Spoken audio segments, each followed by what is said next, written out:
Hey man, how you doing? I don't really have anything to say today, but I thought I'd say it anyway. Me and my oldest son, y'all have met him before actually, went and cut some firewood with my dad.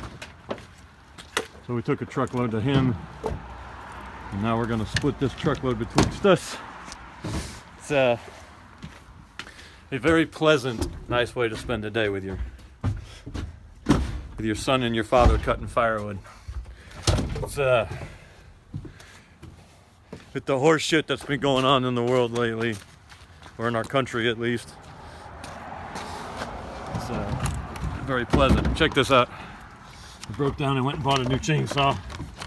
Had to. I didn't have to.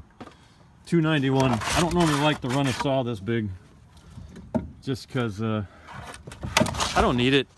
Usually, I just cut firewood. MS 250, or what they used to call the old 025, all the saw you never need for firewood. But I am cutting some bigger trees this year for some other projects, so I went ahead and got a little bit bigger saw, 20-inch bar. I've been really impressed with it. I know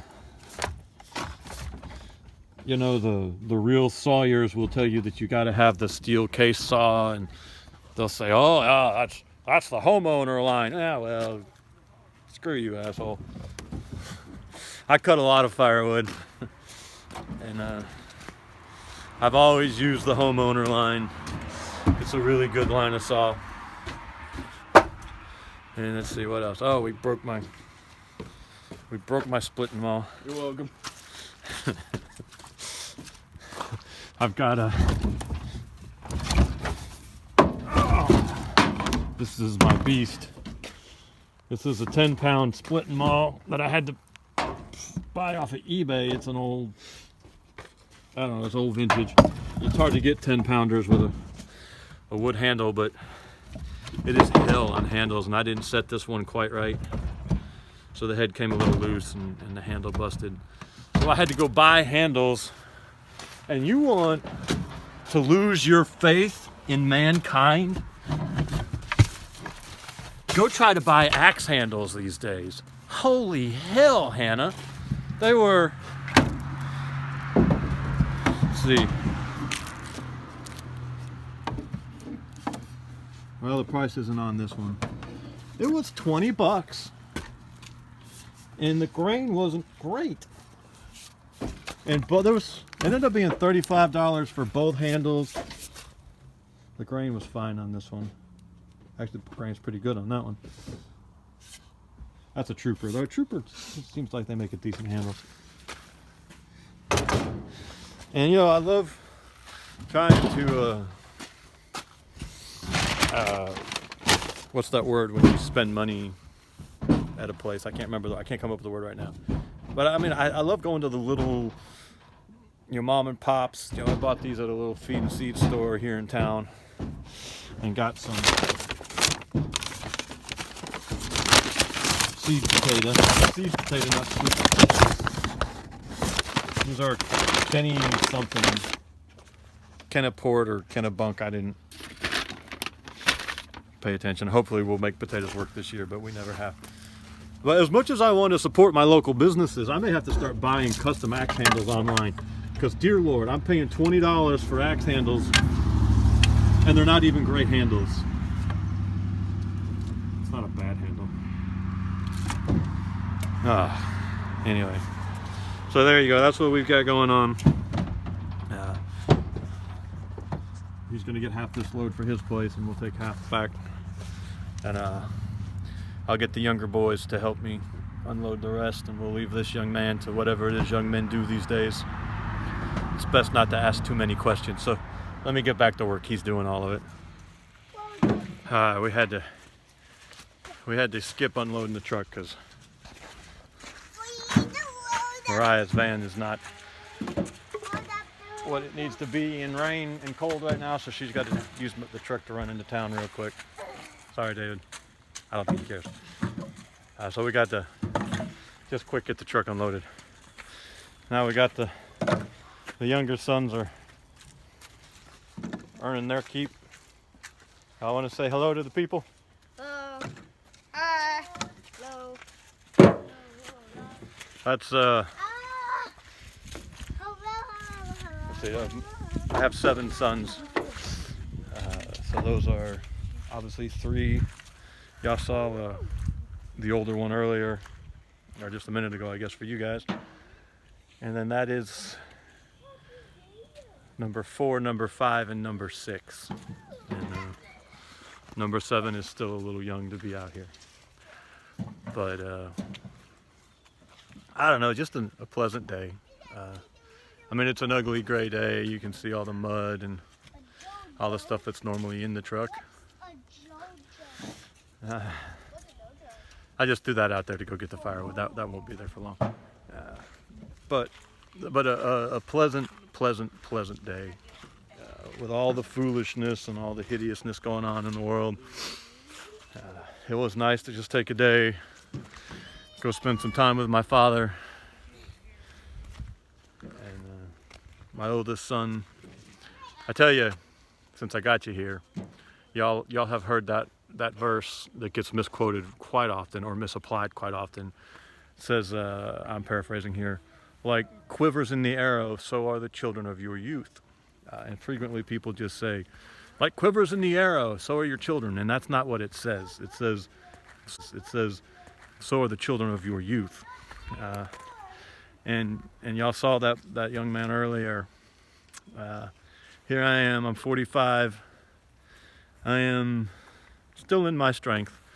My father is 65. He's still in his strength. I mean, you know, if you're 60 in your mid-60s, you know you're not what you once were, but you're still, you know, he was still out there cutting firewood with us. He was running the saw and he was swinging the 6-pound splitting maul and he was loading. He's still in his strength. When it tells you that, like quivers in the arrow, so are the children of your youth. It means when, you know, when you have children when you're young, then you're still in your strength while they're still in their strength. And now,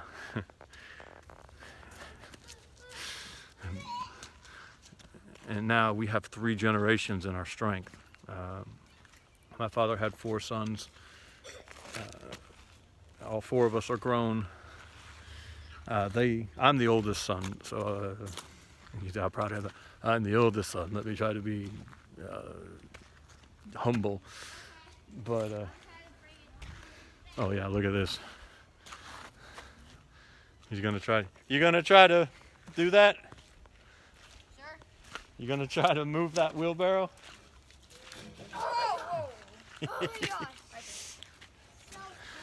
We can put 3 generations in the field, as it were. One of my brothers is not able to be fielded, but my father can field 3 sons, and I now can field 2 of my sons. I have, so the one you just saw is 21, and then there's another one who's 16. And I can field those. We can field easily 6 men, and not leave our immediate family. So when it comes to cutting firewood, to raising a barn, Elijah, Jedediah, we're going to raise a barn. Whatever it is, we can field a large number of men who are in our immediate family. And that's what it says when it says like quivers in the arrow. You know, I am 45. I have a 1.5-year-old son. My youngest son is 1.5. You know, when he's in his strength in the next 16 years, now I'll be 60, and I'll still be in my strength to a degree, but my father will be out of his. You know, my father now in 15 years will be 80. Oh, wow. You know, in 15 years when that boy is in his strength, my father will be 80 and he'll be out of his strength. And had that been my first son, and I just met a guy recently who was 60 having his first kid. And it was a daughter. But I know men who've had their first children in their 40s.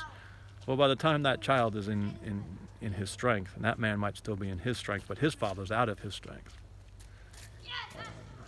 This is the power of multiplication. When you have sons early, You are multiplying your power. And if you have brothers, now my brothers didn't have sons. I have one nephew who's also not able to be fielded, and I have another nephew who's too young. One day he'll be able to be fielded, but I think he's 4 now. So my brothers didn't do the multiplication. They both watch these videos. Well, I know multiplication, man. Camera's down here. Usually the camera's up here. But there you go. I've just had a really nice, contemplative, useful day where I wore out my muscles. I did something useful, spent time with my father and my son. And I don't know what the beast is barking at. Anyway, I don't even know what to title this video. If you're still watching it, thank you. But there you go. Good day. Calm day. Useful day. I needed it. Thank you, man. We appreciate you.